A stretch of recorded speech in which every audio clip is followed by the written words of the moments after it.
Ya vimos en las etapas de la santificación inicial, progresiva y ahora vamos a ver la santificación final, que esa es nuestra meta. En la santificación inicial, Dios nos libra del dominio del pecado. Ya el pecado no es nuestro rey. Ya Él no es nuestro amo. Ya nosotros no somos siervos del pecado. Somos siervos de la justicia, para vivir conforme la justicia. Precisamente por eso, un impío no ama la ley de Dios, pero un cristiano ama y se deleita en la ley de Dios. En la santificación progresiva, lo que acabamos de ver, lo que pasa en nosotros es que, aunque en la santificación inicial el pecado ya no es el rey, quedan residuos de ese pecado que nosotros debemos destruir, y ahora ya sabemos que lo vamos a hacer con la ayuda del Dios Trino, ¿sí? El Padre, el Hijo y el Espíritu Santo, nuestro Dios, nos va a ayudar. Confiamos en el poder de Dios para eso. Confiamos en la fidelidad de Dios para eso. Por lo tanto, nuestra salvación es segura. Ahora, algunos crecen mucho más en santidad y algunos crecen menos en santidad. ¿Por qué? Porque la santificación progresiva es subjetiva en un sentido. Ahora, subjetiva no porque se tenga que dudar, sino porque es algo que yo debo hacer y es algo que está en mí. En ese sentido, no es objetiva como la santificación inicial. Yo les dije, la santificación inicial es 100% porque es el cambio de naturaleza. Hermanos, en nosotros no hay dos naturalezas, hay una naturaleza. Somos santos, pero hay mancha en nosotros. Un día seremos santos y sin mancha. Pero en este momento somos santos, esa es nuestra naturaleza ahora, somos santos, ya no estamos muertos, ya no estamos radicalmente muertos, ahora somos vivos, santos, pero a Dios le plació en su bendita sabiduría dejar residuos de pecado en nosotros. Son residuos llamados el viejo hombre, la vieja naturaleza, pero no que tengamos dos naturalezas, somos santos, pero hay rastros de maldad. Y eso se va limpiando poco a poco en nosotros a lo largo de nuestra vida cristiana. Lo que pasa en nosotros es que poco a poco eso se está limpiando. Somos enteramente blancos con manchas negras, ¿cierto? Con muchas pequitas negras. Y el Espíritu Santo lo que está haciendo en nosotros es ir borrando esto. El Espíritu Santo, nosotros, en el poder de Dios, ¿sí?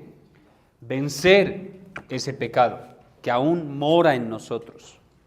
Ahora, ¿cuándo va a terminar esa lucha? ¿Cuándo va a terminar esa limpieza? Aquí. O sea, que mientras estemos vivos, hay que pelear, hay que luchar, hay que limpiarnos.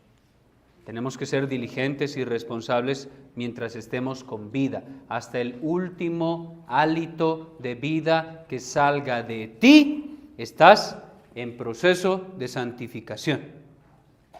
Hasta ese momento.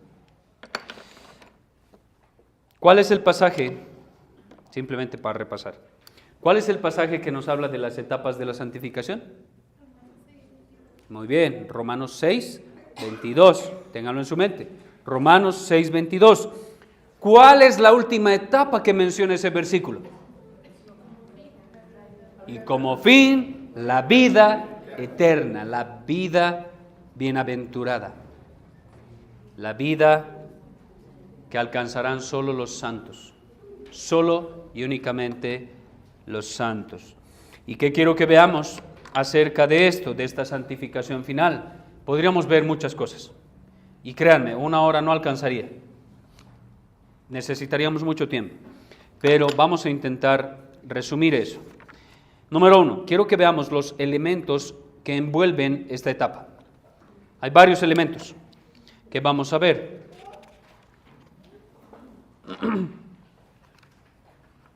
¿Qué es lo que va a suceder cuando lleguemos a la etapa final? Ya no estamos hablando más de esto. Ahora vamos a hablar solo de esto. ¿Qué va a suceder en la santificación final, definitiva y plena, completa? Bueno, en sus notas les dejé algo en negrita. Dice, cuando nuestra santificación llegue a la etapa final, sucederá lo siguiente. Todo pecado, y esto es grandioso, hermanos, mediten en esto, pero todo pecado será total, definitiva y absolutamente removido de todas las facultades de nuestra alma, y en lo que respecta a nuestro cuerpo, será liberado de la propensión al pecado y de la debilidad que resulta de ello. O sea, vamos a ser completamente a la imagen del Hijo, sin pecado. ¿Ustedes se imaginan eso? No se imaginan eso. Hermanos, ustedes no saben lo que es eso. Ni yo sé, no es que ustedes no sepan y yo sí. No, ni tú ni yo sabemos lo que es eso. Porque es que nacemos en pecado, vivimos en pecado, somos libertados del pecado, pero aún luchamos contra el pecado y todos los días nos levantamos y debemos seguir luchando contra el pecado. Pero cuando llegue la santificación final, no más lucha, no más pruebas contra el pecado, no más tentaciones, ya no más. Todo se habrá quitado. Y en ese sentido, la santificación final, pregunta técnica, ¿creen que es monergista o sinergista? Para los que no estuvieron estos días, monergista significa la obra de uno, sinergista significa la obra de dos o más. Simplemente. La santificación final, ¿es monergista o sinergista? Vamos a iniciar un debate teológico en relación a eso. Monergista, la obra de uno. Ahora, cuando hablo de uno, me estoy haciendo referencia al trino Dios. Y cuando digo sinergista, estoy hablando de la obra de Dios y el hombre. Bueno, aclarando eso, la santificación final, que ya les dije lo que va a suceder. Ya les dije, ahí está escrito. Todo pecado va a desaparecer. Eso, ¿va a ser la obra solo de Dios o va a ser la obra de Dios más el hombre? Va a ser monergista. Dios es el que nos va a glorificar. Tú y yo, la única manera en la cual vamos a participar en eso es que vamos a ser objeto de eso. Vamos a ser glorificados en voz pasiva. O sea, nosotros no vamos a hacer nada. Dios va a hacer eso en nosotros.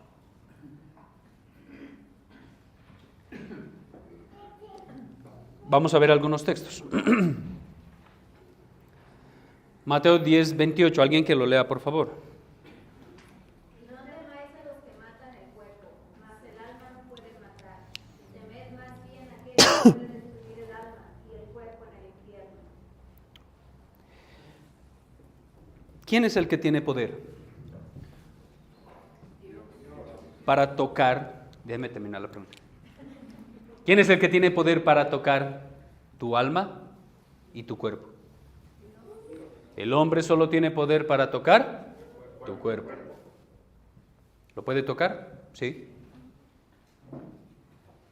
Si el presidente actual, que es una señora de este país, decreta que desaparezcan todas las religiones, excepto el chamanismo y demás cosas, y nos vienen a matar, lo pueden hacer. Pero nuestra alma está segura. Tu cuerpo lo puede destruir, pero tu alma no. Ahora, vamos a ir un poco más allá. El diablo puede tocar tu cuerpo con permiso divino. Job, capítulo 1. Pero tu alma no la puede tocar. Él no puede. Está incapacitado para eso. Porque él no la creó. Pero Dios sí. Entonces, ¿por qué le tienes tanto miedo al hombre? O al diablo. Ahora, el diablo es de temer porque es nuestro enemigo y es más fuerte que tú y yo. Pero él no es más fuerte que Dios. Todos nuestros enemigos podrían tocar este cuerpo. Y hasta lo podrían matar. Pero ninguno de nuestros enemigos va a poder tocar nuestra alma. Pero hay alguien que sí la puede tocar. Y a él es al que todo hombre debería temer. No teman a los que matan el cuerpo, mas el alma no pueden matar. Temed más bien a aquel que puede destruir. No solo tocar con aflicción, destruir. Y ahí no está hablando de aniquilacionismo. Está hablando de la ira de Dios presente sobre todo pecador que no cree en Cristo y que rechaza a Dios, sufriendo toda la eternidad su ira. De eso está hablando. Dios sí puede hacer eso. De hecho, quien envía al infierno es Dios, no el diablo. 1 Corintios 6:20, porque habéis sido comprados por precio. Glorificad pues a Dios, ¿en qué? En vuestro cuerpo y en vuestro espíritu.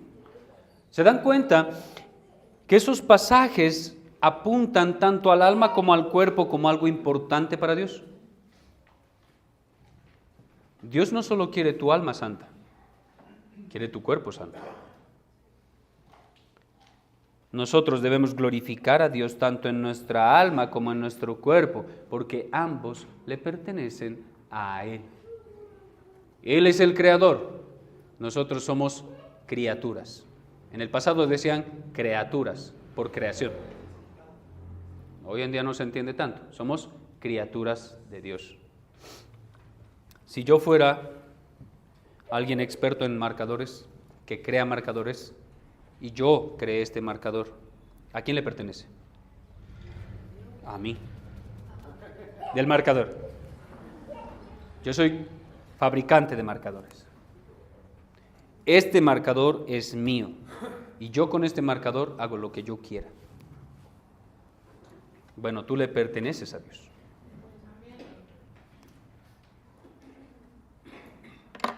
Primera Tesalonicenses 5:23, y el mismo Dios de paz os santifique, ¿cómo? Por completo. O sea, ¿qué? Pablo explica a qué se refiere con completo. Lo explica. Por eso, nuestros amados hermanos traductores ahí pusieron punto y coma y no pusieron coma. Y tampoco pusieron punto, porque el punto significa ¿qué? Fin, ¿no? Fin de la idea. Y la coma, continuidad. ¿Y el punto y coma? Continuidad en otro sentido, porque nos va a dar explicación.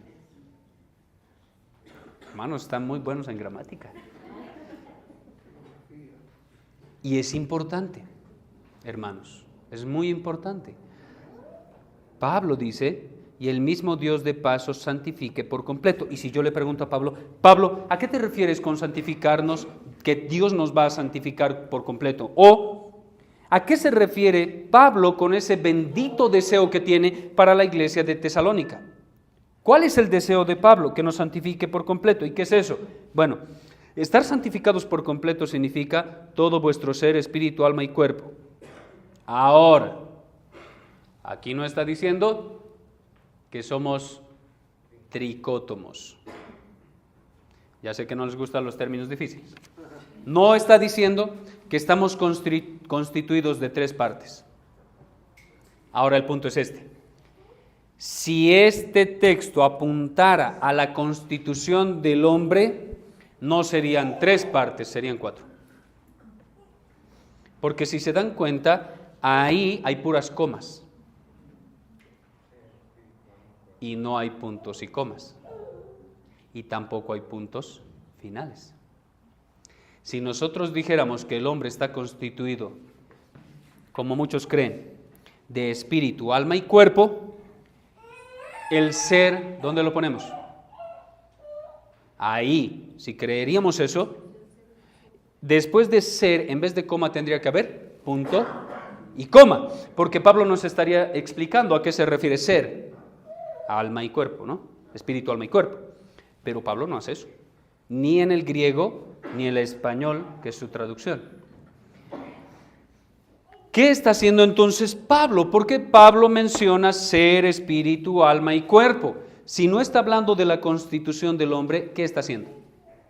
Pablo está haciendo gramaticalmente un énfasis. ¿Cuál es el énfasis? Que cada parte de ti va a ser santificada. Simplemente eso. Él no está hablando de la constitución del hombre. De hecho, el hombre solo se constituye de 2 partes. Alma o espíritu, que son sinónimos, y cuerpo. Solo 2 partes. Alma y cuerpo. O si quieren decir espíritu y cuerpo. No más, porque solo hay una parte material y una inmaterial. No hay 2 inmateriales. Si apelamos a eso, tendrían que ser 4. Ser, espíritu, alma y cuerpo. Según el texto. Gramaticalmente no nos permite hacer eso. Así que solo está dando un énfasis muy fuerte a que Dios va a santificar todo en ti, tanto lo espiritual como lo físico. Y eso va a ser guardado ¿cómo? Irreprensible para la venida de nuestro Señor Jesucristo. Pablo nos está diciendo, ¿cuándo va a suceder eso? ¿Cuándo Dios nos va a santificar por completo? En cada parte de nuestro ser. ¿Cuándo? En la venida del Señor Jesucristo. Y cuando llegue la venida del Señor Jesucristo, que eso es un tanto redundante, vamos a ser santificados de esa manera, de manera segura, porque dice Pablo que vamos a ser guardados irreprensibles hasta ese día. Vamos a ser guardados por Él. Ahora, esa es la verdad que nos dicen estos textos. Va a haber un cambio en espíritu y cuerpo. ¿Cuándo? El día del Señor Jesús. Y ese día es su segunda venida. Efesios 5, 25 al 27, el Señor Jesucristo se va a encargar de eso. ¿Recuerdan de lo que está hablando, no? Pablo está comparando el matrimonio con la relación de Cristo con su esposa, la iglesia. Cristo santifica a su esposa porque murió para eso y lo va a hacer perfectamente porque la va a presentar como una esposa que no tiene mancha, ni arruga, ni cosa semejante. Su esposa va a ser así y se la va a presentar perfecta a su Padre. Primera de Juan 3:2. Ahora somos hijos de Dios y aún no se ha manifestado lo que hemos de ser, pero sabemos que cuando Él se manifieste, seremos semejantes a Él, porque le veremos tal como Él es. Ahora, después de escuchar ese pasaje, podemos hacer estas preguntas. La primera pregunta, ¿para qué fuimos elegidos, según ese texto? Para ser iguales a Cristo. Ahí tienen la respuesta. No tienen que adivinar. Ahora, la siguiente pregunta. ¿Ya somos iguales a Cristo? Muy bien. Aún no somos la imagen de Cristo perfecta, pero cada vez estamos siendo hechos más a la imagen de Él. Estamos creciendo a la estatura del varón perfecto, diría Pablo en Efesios capítulo 4. Siguiente página, Romanos 8:30. Ahí sí está el texto, alguien que lo lea. Y a los que predestinó, a esos también llamó, y a los que llamó, a esos también justificó, y a los que justificó, a esos también glorificó. Gramaticalmente. Se van a ir expertos en gramática. Gramaticalmente, los verbos que Pablo menciona ahí, ¿en qué tiempo se encuentran? Muy bien, tiempo pasado. ¿Y qué cosas menciona que aún no somos? Glorificados. ¿Alguien aquí ha sido glorificado ya?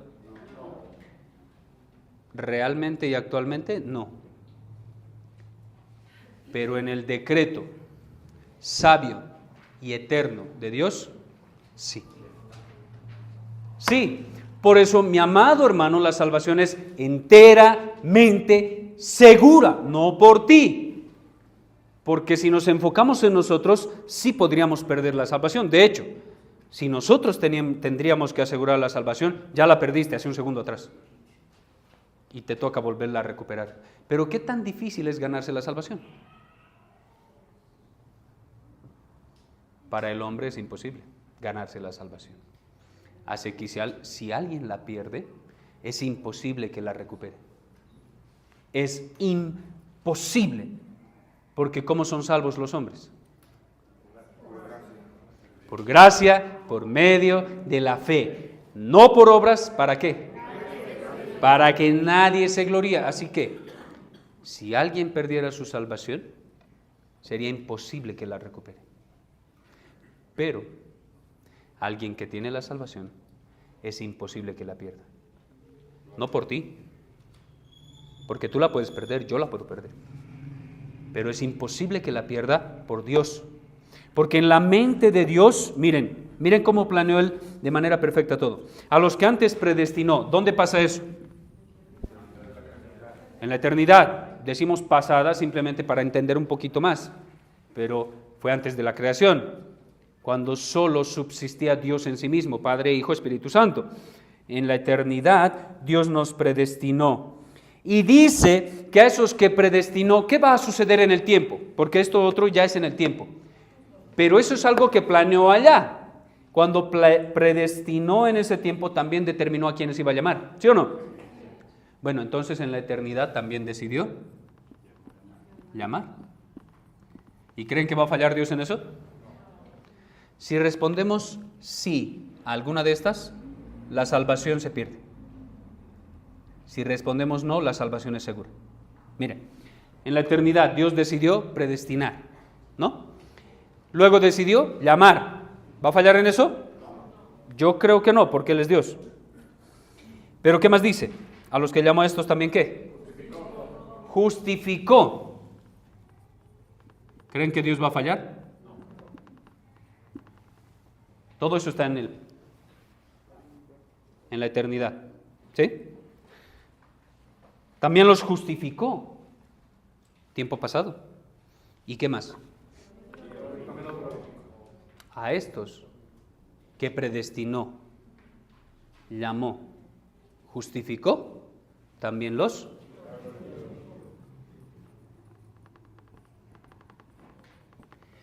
¿Creen que alguno de los que Dios predestinó no se va a salvar? Si hubiese uno que Dios predestinó, que realmente no va a ir al destino que Dios le dio, Dios no es digno de confianza. Dios no es digno de confianza. Y de hecho yo diría que no es Dios.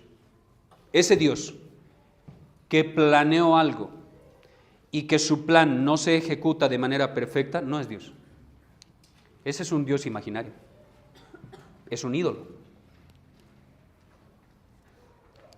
El hombre hace planes que no se cumplen.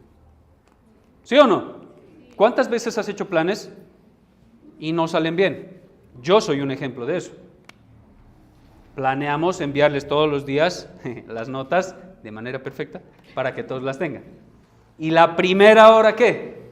El plan falló. ¿Por qué? Porque errar es humano, ¿cierto? Porque soy hombre. Y no es la única vez que fallan mis planes. Un montón de veces han fallado mis planes. Bueno, este es el plan de Dios. ¿Creen que va a fallar en algo? Bueno, el Dios de las Escrituras no va a fallar. Si tú tienes un Dios imaginario, ese Dios va a fallar. Porque ese no es el Dios de la Biblia.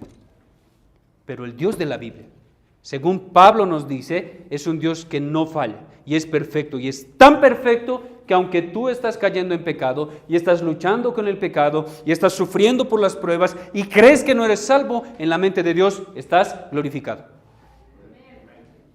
Eso es grandioso, amado hermano.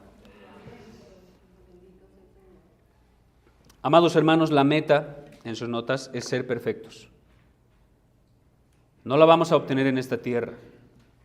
Pero el no obtenerla en esta tierra no nos debe llevar a quedarnos de brazos cruzados. No. El no obtenerla más bien debería llevarnos a luchar, a esforzarnos cada día, analizándonos a través del espejo de las Escrituras, para que aquello que no representa a Cristo sea muerto en nosotros. Y gloriemos al Dios Trino cuando veamos algo de Cristo en nosotros. Así sea un poquito. Debes dar gloria a Dios, porque eso se efectúa en ti por el poder de Dios. Ahora, pregunto, ¿cuándo podremos disfrutar de esta bendita, grandiosa, increíble bendición? Esto es una gran bendición, ¿sí o no? Ser glorificados en cuerpo y alma a la imagen del Señor Jesucristo, nada de pecado en ti, nada de pecado en mí, sin sufrimiento, sin dolor, sin lágrimas, sin. En inglés es pecado, ¿no? Sin pecado. Hermanos, eso es increíble. O sea, yo ni siquiera alcanzo a imaginar cómo va a ser eso. ¿Por qué? Porque estamos acostumbrados a la enfermedad. ¿Sí o no? Estamos acostumbrados a eso. Estamos acostumbrados a que duela. Estamos acostumbrados a llorar. ¿Sí o no? O sea, algunos lloramos más, otros menos, pero lloramos. Nos duele, nos enfermamos, nos entristecemos, nos lamentamos. Y Cristo dice que en la glorificación Él va a enjugar toda lágrima de todos los ojos de sus santos. Y a todos ellos les va a decir: bienvenidos, entren en el gozo de su Señor. ¿Por qué creen que se llama el gozo del Señor? Porque allá es puro gozo. No va a ser gozo momentáneo. Va a ser gozo pleno, perfecto y eterno.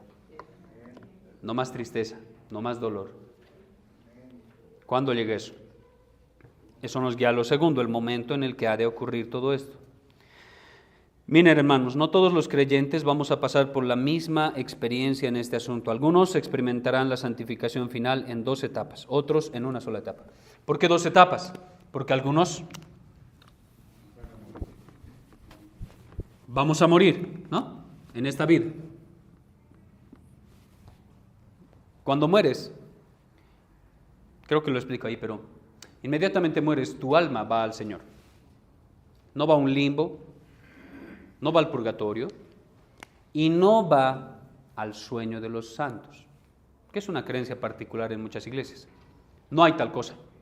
Las almas no están durmiendo, están muy despiertas. Porque las almas que se presentan cuando vienen con el Señor Jesucristo en el monte de la transfiguración no estaban dormidas, estaban bien despiertas. Hermanos, las almas de los justos no están durmiendo, están bien despiertas y están pidiendo al Señor justicia. Apocalipsis dice eso. ¿Bien? Cuando mueres, tu alma no tiene ya residuos de maldad. Eso se queda aquí. Porque nada que no sea santo entrará en la presencia de Dios. Y debido a eso, algunos van a pasar por 2 etapas de la santificación final. La primera etapa sería ¿cuál? Estar en espíritu en la presencia de Dios. Esa sería la primera etapa, pero no es todo. La segunda etapa es la glorificación. Entonces algunos van a pasar por las dos. Pablo dice eso en 1 Corintios 15. Lo pueden leer después en casa. No vamos a tocar 1 Corintios 15. Pero eso es lo que dice. Dice, aquí un misterio. No todos moriremos, pero todos seremos vivificados o glorificados. ¿Sí? Entonces algunos van a vivir estas dos y algunos, alguien diría suertudos, no, pero la suerte no existe. Algunos solo van a atravesar esta. Pablo de hecho tenía esa esperanza. Él dice, si Cristo viniese ahora, no vamos a morir, seremos directamente glorificados. Así que hay dos etapas, algunos una, algunos otra. Ahora, primero la veremos en dos etapas, a esta santificación final. La vamos a ver en dos etapas. La muerte es la separación del cuerpo y el alma, ¿sí? Génesis 38:15, y aconteció que al salírsele el alma, pues murió, llamó su nombre Benoni, o Benoni, mas su padre lo llamó Benjamín. ¿Qué es morir? Según Génesis, separación entre cuerpo y alma. Y eso es algo antinatural, que es el castigo de Dios para el hombre pecador. Eso es algo antinatural. Dios no creó al hombre para morir, creó al hombre para vivir. Pero el hombre se buscó muchos males, ¿cierto? Y debido a su pecado, murió. ¿Y qué es la muerte? Separación del cuerpo y el alma. Santiago 2:26, porque como el cuerpo sin espíritu está, ¿qué? Muerto. Mi amado hermano, yo sé que queremos honrar a nuestros familiares en un velorio y demás, pero realmente la persona que estás velando ya no es la persona que estás velando, porque ya no está ahí. Estás velando el cuerpo de la persona que fue. Ya no está ahí. Su alma ha salido de ella. Porque como el cuerpo sin espíritu está muerto, bueno, eso es un ejemplo que da Santiago. Así también la fe sin obras es. Si dices tener fe, pero no tienes obras que evidencian eso, eres simplemente un cuerpo sin alma. Eso eres. Bueno. Cuando muere, su cuerpo es el que es enterrado. Pero tan pronto el cristiano muere, el cristiano pasa a la presencia de Dios, que llamamos cielo, ¿no? Esa es la presencia de Dios, el cielo. Inmediatamente un cristiano muere, ¿va a dónde? Al cielo. Y si un impío muere, se va directamente al infierno. No hay un lugar intermedio, hay un estado intermedio. El estado del alma con Cristo o sin Cristo. Pero no hay un lugar que sea intermedio entre estos dos. O es cielo o es infierno. No hay más. No hay otra cosa. 2 Corintios capítulo 5 versículos 6 al 8, así que vivimos confiados siempre y sabiendo que entre tanto que estamos en el cuerpo, estamos ausentes del Señor por fe, porque por fe andamos, no por vista. Pero confiamos y más quisiéramos estar ausentes del cuerpo y presentes al Señor. ¿Qué está diciendo Pablo? ¿Pablo está diciendo acaso que en algún momento el Señor Jesucristo no está con nosotros? No está diciendo eso. Está diciendo que hay un estado de vida que es superior a este. Hay un estado de vida superior. ¿Cuál es? El estar con Cristo. Y mientras estemos en esta vida, no estamos con Cristo. En ese sentido. Pero Cristo está con nosotros. Y ese es el consuelo. Por eso dice, por fe andamos, no por vista. ¿Por qué? Porque ninguno aquí ha visto al Señor Jesús, a no ser que lo vea por la fe. Por fe lo hemos visto. Yo he visto al Señor Jesucristo por fe, a través de su palabra. Pero con estos ojos no lo he visto. Un día le veremos. Un día le veremos. Y ese día podremos soportar la visión beatífica, muchos llaman a eso la visión beatífica, el ver a Dios, la visión perfecta de Dios. No estoy hablando del Dios Trino, estoy hablando del Señor Jesús como Dios. Ver al Señor Jesucristo le dicen la visión beatífica porque es la bendición más grande que vamos a tener como cristianos. Y el verle glorificado como verdadero Dios y verdadero hombre no nos va a fulminar porque vamos a ser a su imagen de manera perfecta y vamos a poder resistir la presencia divina por Él. Así que tan pronto el alma parte está ¿con quién? Con el Señor. No se queda dormitando o vagando por la tierra. No hay tal cosa como los espíritus chocarreros, como los conocen aquí en México, ¿no? No hay tal cosa como el hecho de que mi abuelita venga y me jale los pies en la noche. Esas son cosas con las que llegamos al cristianismo que deben ser limpiadas de aquí y de aquí. Deben ser limpiadas, porque no hay tal cosa como que las almas estén vagando por aquí, por en medio del mundo. No, todas las almas, de creyentes o de impíos, van a su lugar. Dios les ha dado un lugar, el infierno o el cielo. Filipenses 1, 21 al 24 dice: para mí el vivir es Cristo y el morir es ganancia, mas si el vivir en la carne resulta para mí en beneficio de la obra, no sé entonces qué escoger, porque de ambas cosas estoy puesto en estrecho, teniendo deseo de partir y estar con Cristo, lo cual es ¿qué? Muchísimo mejor. Mis amados hermanos, estar con Cristo es muchísimo mejor que cualquier deleite que puedas experimentar aquí y ahora. Es mucho mejor. Pero quedar en la carne es más necesario por causa de vosotros, dice Pablo. Pablo está diciendo, estoy aguantando esto por ustedes, porque los amo, porque me deleito en ustedes, porque son mis hermanos, por ustedes. Pero si Dios me llamara hoy mismo, morir es lo más grandioso que puede existir, porque pasaría a morar con Cristo. Hermanos, la muerte es algo antinatural, es algo anormal. Eso entró, como les dije, por causa del pecado. No es algo natural que estos dos elementos, alma y cuerpo, estén separados. Eso no es natural, eso es antinatural y por eso duele. Y por eso tenemos miedo cuando estamos llegando a la hora de nuestra muerte. Por eso duele. Por eso es feo sentir que ya vas a morir. Sin embargo, recuerda siempre lo que dijo un teólogo. Eso no es mío. Pero él dijo, la muerte es simplemente la puerta a la vida. Recuerda eso, mi amado hermano. La muerte, para un cristiano, es simplemente la puerta a la vida.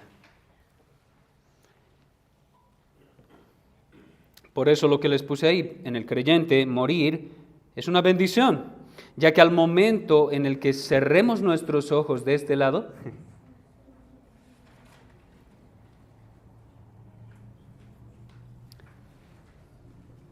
los vamos a abrir en la presencia misma del Señor.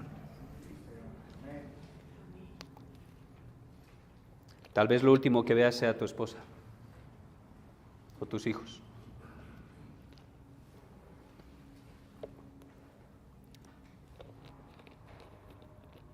Pero lo primero que vas a ver va a ser infinitamente mejor que lo último que viste aquí, porque vas a ver a Cristo. Ahora, ¿qué ocurre con esta alma durante todo el tiempo que espera el cuerpo que se murió? ¿Qué ocurre con el alma? Esa alma será de inmediato, ¿qué? Perfeccionada, porque no puede entrar algo impuro en la presencia de Dios, algo que es llevado a su meta final, y es la misma palabra que menciona en Hebreos 12:2, Hebreos 12:18, Hebreos 12:2, lo pueden buscar, lo pueden verificar. Hermanos, la santificación que adquirimos en la muerte, esta primera etapa que les mencioné, es incompleta. ¿Por qué? Porque en esta etapa de la santificación final, solo el alma ha sido perfeccionada. Pero la glorificación va a santificar ambos. En esta, solo el alma. El cuerpo se queda muerto aquí en este mundo, pero el alma ha sido perfeccionada. Y Dios no nos creó para que el alma y el cuerpo estén separados. Van a estar unidos por toda la eternidad, en el cielo o en el infierno. Pero van a estar unidos, porque Dios no nos creó para que vivamos separados en alma y cuerpo, ¿no? Entonces ahí viene la resurrección del cuerpo. Todavía tenemos tiempo, hasta las 10. Como dice el texto, ahí nadie piense que su cuerpo será diferente.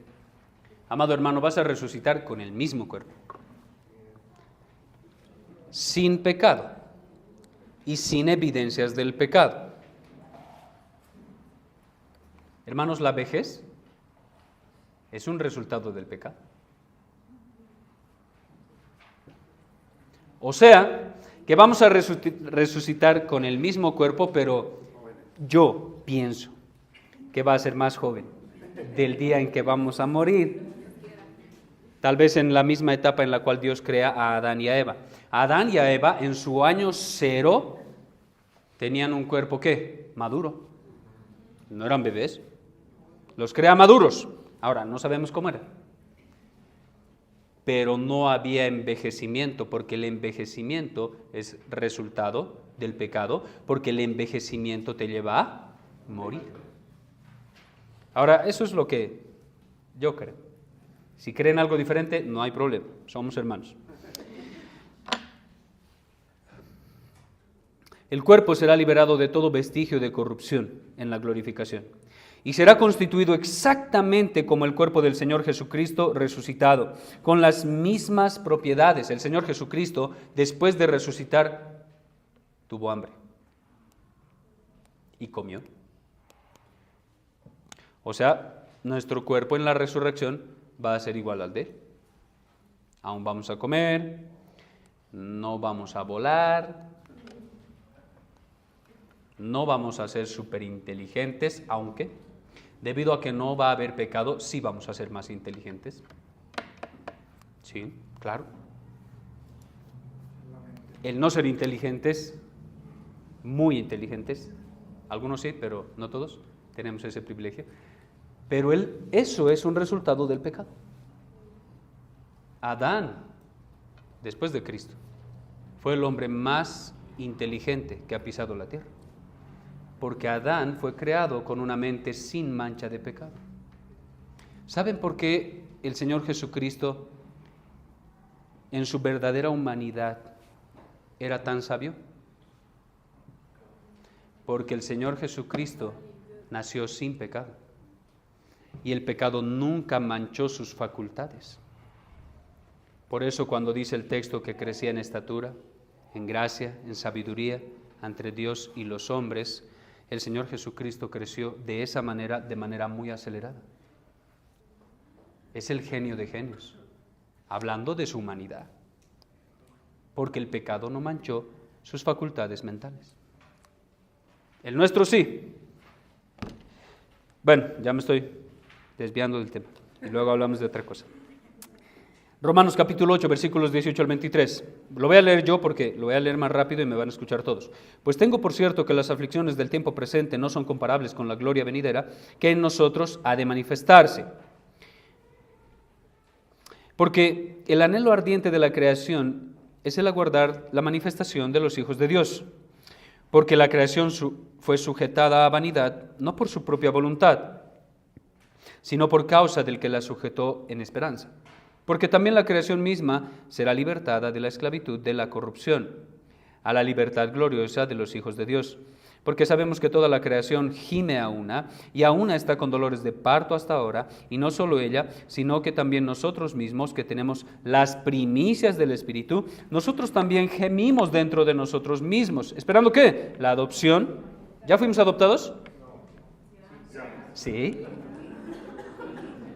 Está hablando de una adopción perfecta.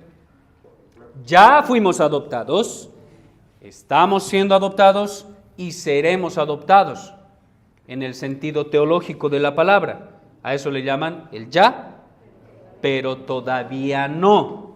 ¿Ya somos salvos? Sí. ¿Estamos siendo salvados? Sí. ¿Y un día seremos salvados? Sí, perfectamente. ¿Ya tenemos las primicias? Sí. ¿Estamos teniendo las primicias en un proceso constantemente? Sí. ¿Un día las primicias serán perfectas y evidentes? Sí, claro que sí, un día. Entre tanto, debemos gemir, como lo hace toda la creación. Filipenses 3, 20 al 21. Mas nuestra ciudadanía está en los cielos, por eso somos peregrinos y extranjeros, porque somos ciudadanos del reino de los cielos, de donde también esperamos ¿a quién? Al Salvador, al Señor Jesucristo, el cual, ¿qué va a hacer el Señor Jesucristo cuando regrese? Transformará el cuerpo de la humillación nuestra para que sea semejante ¿a quién? Al cuerpo de la gloria ¿de quién? El Señor Jesucristo, recuerden, en las etapas de santificación, cuando vimos la santificación progresiva, el compromiso es del Padre, del Hijo y del Espíritu Santo. El Hijo nos está santificando porque somos su esposa y Él no va a permitir que su esposa llegue impura al altar. La va a santificar. Pero no solo eso. No solo santifica tu alma. Está tan comprometido que quiere tu cuerpo santo. Y aquí dice que lo va a hacer. ¿O lo pone en duda? ¿Ustedes vieron algún tal vez en el texto? ¿No? Esto es algo seguro. El cual posiblemente transformará. ¿Sí? ¿Eso es lo que dice? El cual tal vez transformará. Tampoco, ¿cierto? El cual seguramente transformará el cuerpo de la humillación nuestra. Amado hermano, tu cuerpo en este momento está en un estado de humillación. ¿Y en qué va a ser transformado? Semejante al cuerpo de la gloria suya. ¿Por qué? Por el poder con el cual puede también sujetar a sí mismo todas las cosas. ¿Cristo tiene poder para hacer poner de rodillas a todos sus enemigos? Y Cristo también tiene poder para que tu cuerpo tenga la misma gloria que su cuerpo. No sabemos cómo es eso, pero tu cuerpo va a ser glorificado. Y el mío también, si estamos en Cristo. Para algunos creyentes, la santificación final será realizada en una sola etapa. Ya vimos estas dos etapas, ¿sí o no? La primera, cuando se mueren y su alma va a Dios. La segunda es la glorificación, lo que está mencionando aquí. El cuerpo va a ser resucitado y va a ser vuelto a la imagen del Hijo, la glorificación. Pero algunos van a pasar de manera directa a eso. Algunos creyentes van a pasar solo y directamente por la glorificación. Ojalá Cristo viniera hoy, ¿no? ¿Sí o no? Si viniera hoy, claro, si viene a las 12 y mientras estamos regresando a la casa hay un accidente y nos morimos, pues tendremos que pasar por las 2, ¿no? Pero si viene a las 12 y estás vivo, no vas a pasar por esto. Vas a pasar por esta, de manera directa. Ojalá Cristo viniese hoy. ¿No es su anhelo? ¿O es que primero quieres terminar de construir tu casa? ¿O es que primero quieres cambiar de carro a uno más grande? ¿Cuál es su anhelo, hermanos? ¿Su anhelo es el anhelo de la iglesia en Apocalipsis 21? ¿Qué dice la iglesia en Apocalipsis 21? Ven Señor Jesús, ven pronto. ¿Qué están diciendo ustedes? Espérate. ¿O están diciendo ven? Ven, amado Cristo, ven pronto.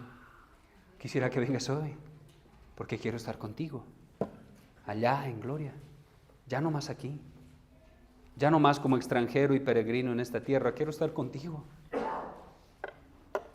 Perdón.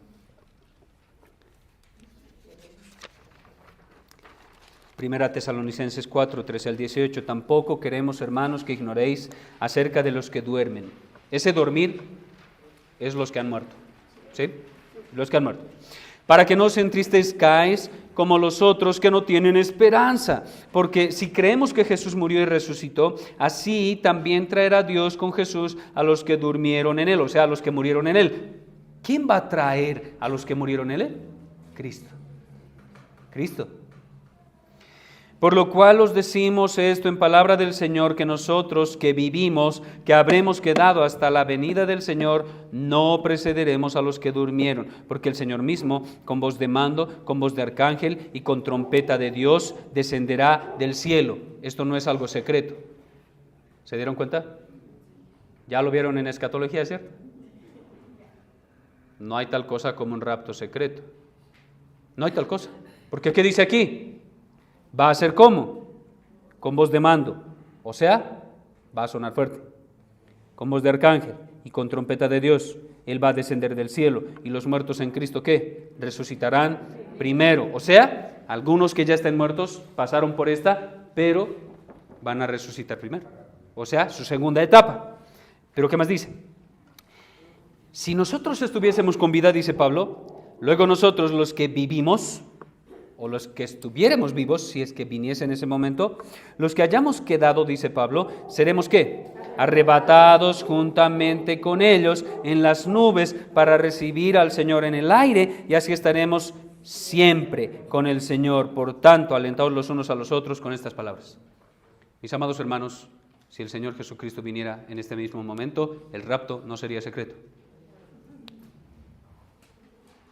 Sería público y visible para todo el mundo. Y todos seríamos arrebatados, como dice el texto, juntamente con nuestros hermanos que murieron. Y todos serían levantados a la gloria celestial para estar con Él por siempre. ¿Y de qué sirve en la práctica saber todas estas cosas que hablamos? Sirve de mucho, amados hermanos. Sirve de mucho. Y hay un texto que me encanta, que puse ahí. No voy a leer el resto, ustedes lo pueden leer en casa, pero el Señor Jesucristo, nuestro Señor, fue la muerte de la muerte. Él fue la muerte de aquello que tanto miedo te da. Y por lo tanto Él es más fuerte que la muerte. Y eso es simplemente el cumplimiento de Oseas 13:14. De la mano del Seol los redimiré, dijo el Señor. Mi amado hermano, esto es palabra de Dios. De la mano del Seol los redimiré. ¿Los libraré de qué? De la muerte. ¿Y qué dice Dios a la muerte? Y aquí es como si Dios mismo personificara a la muerte delante de Él y pareciera que Dios está hablando con la muerte y le dice: oh muerte, yo seré tu muerte y seré tu destrucción. Oh Seol, la compasión será escondida de mi vista. Pareciera que acaba de crear a alguien que se llama muerte. Y Dios cara a cara lo mira y le dice: oh muerte, yo seré tu muerte. Y yo seré tu destrucción. Porque Dios es mucho más fuerte que la muerte y más fuerte que el Seol. Y esa es nuestra esperanza, amados hermanos. Qué grandioso es saber que Cristo le quitó a la muerte su aguijón y nunca más podrá dañarnos. Que Cristo ha vencido a la muerte y que con Él tenemos vida. Romanos 14:8 dice: pues si vivimos, para el Señor vivimos, y si morimos, para el Señor morimos. Así pues, sea que vivamos o que muramos, del Señor somos todos. Mi amado hermano, ¿estás viviendo en aflicción, en pruebas, en tristeza, en llanto, en dolor, en enfermedad? Mi amado hermano, recuerda este texto: si vives, para el Señor vives.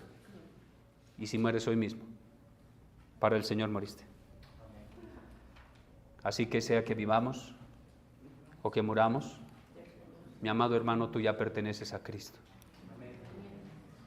Recuerda ese himno: ya pertenezco a Cristo, Él pertenece a mí, no solo por un tiempo aquí, sino por toda la eternidad. Por eso cantamos la palabra de Dios, para que eso se te quede en la mente. Porque tal vez no recuerdes, Romanos 14:8 dice esto. pero sí recuerdas el himno. Ya pertenezco a Cristo. Y no solo pertenezco a Él, hay algo más grandioso. Él es mi pertenencia. Él es mío, así como yo soy de Él. Hebreos 9:27, y de la manera que está establecido para los hombres, que mueran una sola vez, y después de esto, ¿qué? El juicio. Mis amados hermanos, después de la muerte, lo único que espera todo hombre, tanto cristiano como impío, es el juicio. Pero hay una gran diferencia. El día del juicio, cuando el Señor Jesucristo aparte a las cabras, y termino con esto, de los corderos,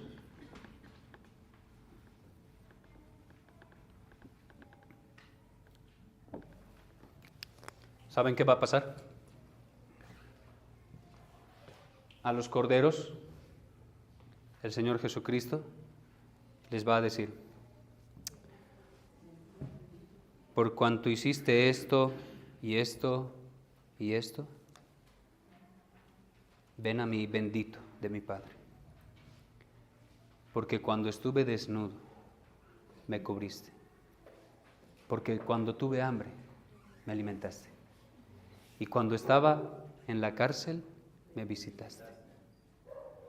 Y simplemente nos va a decir las cosas buenas que el Espíritu Santo hizo en nosotros y a través de nosotros, y en ningún momento nos va a decir: te equivocaste ese día, pecaste ese día, fallaste ese día.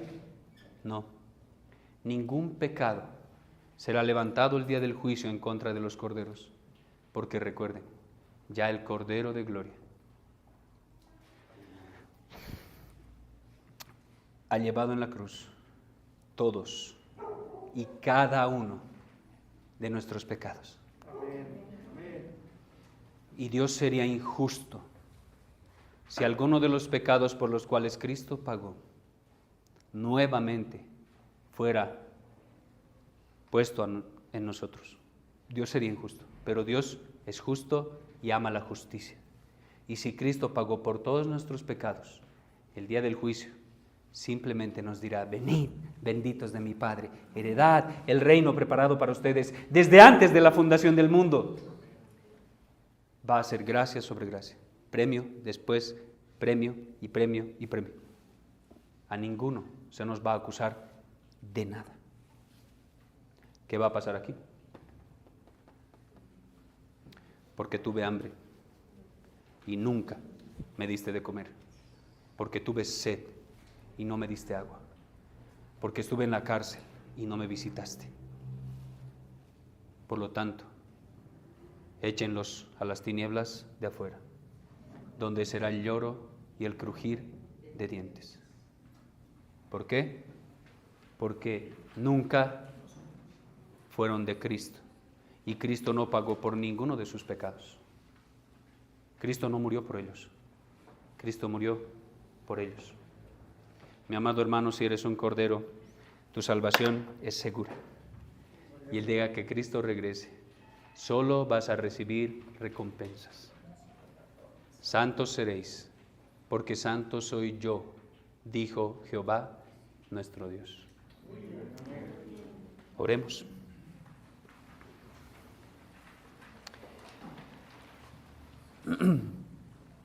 Amado Padre Celestial, quiero agradecerte por esta bendita salvación que ha sobrado a nuestro favor. No la merecemos, oh buen Dios. Nosotros merecemos en nosotros mismos continuar siendo cabras que irán al infierno. Eso es lo que merecemos, pero por gracia, por medio de la fe en Cristo Jesús, nuestro Señor, ahora nos has regalado el cielo. Y merecemos el cielo porque la imagen de Jesucristo está siendo formada en nosotros. Oh buen Dios, permítenos meditar en estas profundas verdades, para que meditando en ellas podamos crecer en santidad, podamos anhelar más la santidad, podamos desechar más nuestros pecados y maldad de nosotros, que son terriblemente pecaminosos. Oh buen Dios, permítenos crecer mucho más en santidad. Y que tu gracia y misericordia nos acompañen. Y que tu iglesia sea santificada por el poder de Cristo, por el poder del Espíritu y por la bendita misericordia del Padre. A ti, Trino Dios, te alabamos y exaltamos, porque solo tú eres digno de alabanza. A ti, solo a ti, damos glorias eternamente. Amén.